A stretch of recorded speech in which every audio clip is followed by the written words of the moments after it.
Hello students and parents, my name is Amanda and I am on our students team here at the Peoria campus, and I just wanted to make this quick video to explain some more details about our upcoming trip to Short Creek this year.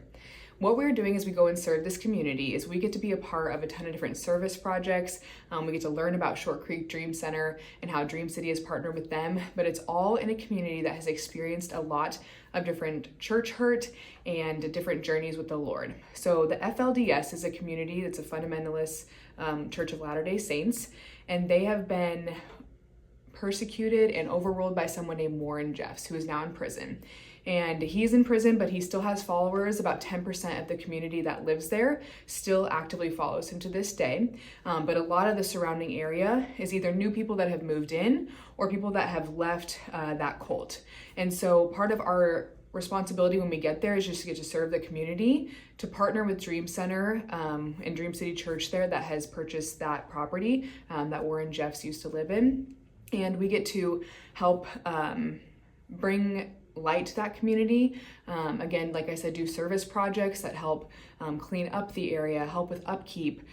Sometimes in that community, it can seem like people don't want to be outdoors or interacting with community, or they just have a lot of fear built around interacting with others and feeling a part of something and belonging to something because of their history potentially in the FLDS church. So our job is to go in, partner with the Dream Center, which is now a place of healing and refuge and rehabilitation. And we get to help the mission partners that live there constantly, that serve there constantly, and get to be a part of their life change that they're getting to create in that entire community.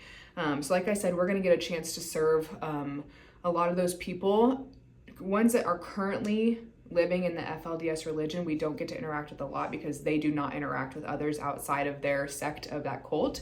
But we'll get to serve people that might have come from that and are now learning what it looks like to live a life outside of a cult.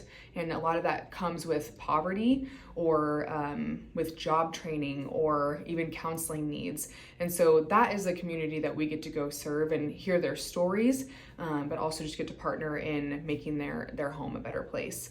So we get to literally be the hands and feet of Jesus as we get to go and share his light. And a lot of what I share with the students is there may not be a ton of faith conversations when we're there.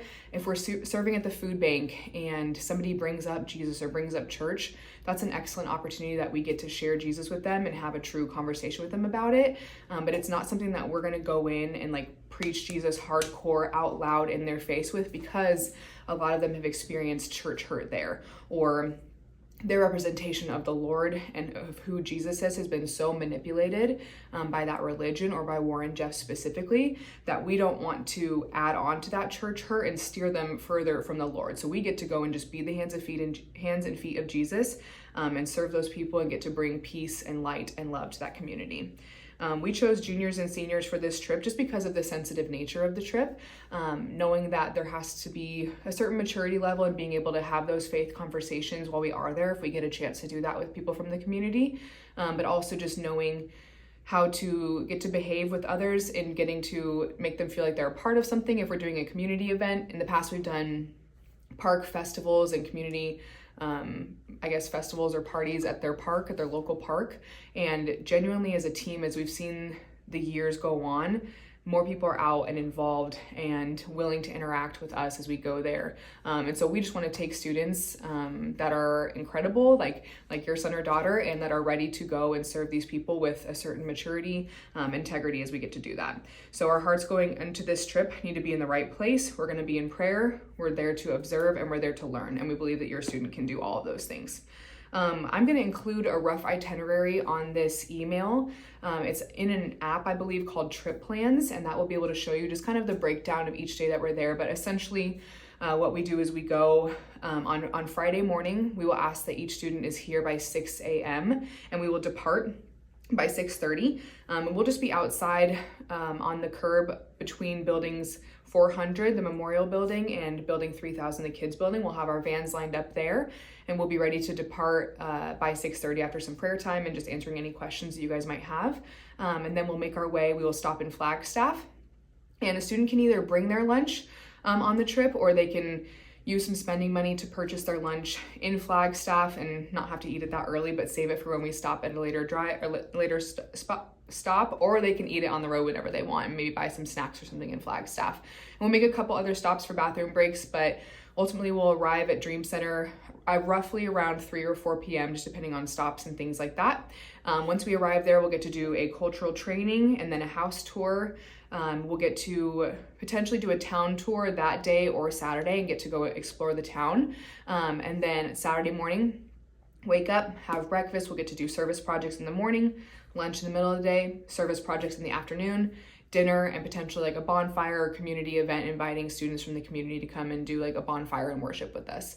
Sunday morning, we'll get to wake up early. We are gonna do a hike in Water Canyon. So students bring some tennis shoes and potentially a sweatshirt and some hiking clothes that you don't mind getting dirty if we are in the dirt and the water and things like that on our hike. And then we'll do a quick church service with us and our staff and our students together.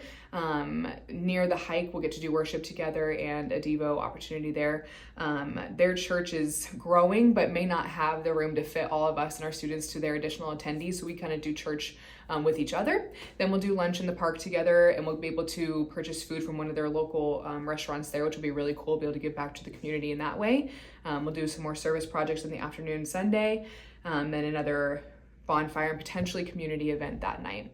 Then on Monday morning, we wake up, have breakfast, we clean out all of our entire bunkhouse that we stay in there and leave it better than we found it, and we drive home. Our goal is to leave there around 10-ish and make it home by around 5 or 6 p.m. And if that changes, we'll make sure we can make contact, or at least tell your student to make contact with you guys on our way home. So that's kind of a rough itinerary of what it will look like for this trip. Dress code, we always say closed-toed shoes, especially for the hike, but even for service projects. Oftentimes when we're there's a lot of yard work. There's a lot of potentially paint projects. We always just tell students, bring clothes that you don't mind get dirty or messy, and don't get or that might get paint on it. So kind of like Mexico, if you've ever been on one of those trips, but just clothes that you don't mind they get messy, some kind of like work pants. We always tell students you're allowed to wear shorts or leggings or joggers at the bunkhouse that we stay at. But for girls specifically, your bottom has to be covered by a long shirt. So when we're there on this trip, we are definitely going to be dressing modestly, and we don't want to offend or to make anybody feel a type of way there at the bunkhouse or in the community. So we dress modestly and make sure that all our parts are covered. And I've expressed this to students as well. They're allowed to bring like CCDM shirts or any other like school t-shirts and things like that. We haven't been super loud in the past with shirts that might say like Jesus and Christ all over them. Again, not to diminish the gospel, but not wanting to shove it in someone's face or diminish their witness if they are experiencing some sort of church hurt from the past there. As far as packing list, I will also include a packing list in this email. But when it comes to things that they need to bring for their sleeping arrangements, bedding is provided there. But if you have a certain pillow or blanket that you love, bring that, or if you want it for the drive, that's great. But we will say, we've been told to have our students bring their own towel. So as long as you bring your own towel, we should be good to go there, but just check out the packing list that I include in this email. Meals, as I talked about, we will stop in Flagstaff for a chance for students to grab something if they didn't bring something. All the meals there will be provided. And then on the way home, we will stop in Flag one more time. So if they just bring a little bit of spending money for both of those stops, they should be good to go. Talked about the projects already, hiking, our church service. Okay, and then lastly, there's a waiver on Service Reef, which is the website that your student registered for this trip on. There is a waiver there that's a part of their tasks for this trip. If they scroll down through their taskbar and see a waiver that they need to get signed, then that is something that you guys can print and sign, and then you either upload it on Service Reef, or if you even bring it to us day of, that's totally fine. That is a waiver that Short Creek is asking us to have filled out for each and every person that's going on this trip. And if your student is under 18 while on this trip, there's also an affidavit that you guys will need to get signed. So again, you can either upload it back to Service Reef or bring that day of.